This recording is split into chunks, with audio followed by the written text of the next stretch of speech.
The officer picked up the candy that had fallen on the ground. Then he stuffed it into a soldier's mouth. The soldier felt humiliated, but did not dare to speak because he was planning to defect from the country. Late at night, when everyone was asleep, he slipped out of the camp through a ventilation opening.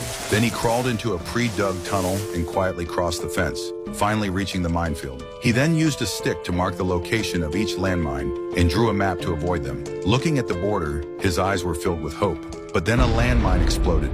It turned out to be a wild boar. The soldier was worried that he would be discovered and hurriedly returned to the camp. The next day, he forged a pass and sneaked into the officer's office. He used a thin pen to open the cabinet and stamp the pass. Then he observed with a telescope and found that leaving through the main gate was the safest. So he helped a drunk officer into the car. Then he pretended to be the driver and drove towards the gate. Suddenly, the officer woke up. The soldier was sweating all over. Fortunately, the officer just asked for water. The soldier immediately handed it over. Thus, the man successfully left the camp. The officer was left in the wilderness. However, not long after the soldier left, he found that the car was out of gas. Meanwhile, the military was catching up. To avoid being caught, the soldier had to run as fast as he could.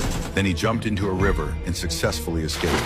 He reached the border area and called the defector's phone. However, the officer caught up. The soldier tried to run away but was shot by the officer. But the soldier endured the intense pain and continued to run forward, because as long as he crossed that borderline, he would survive. Then the officer shot at him again. The soldier reached out his hand in desperation to touch the borderline. Only when he touched the borderline did he relax.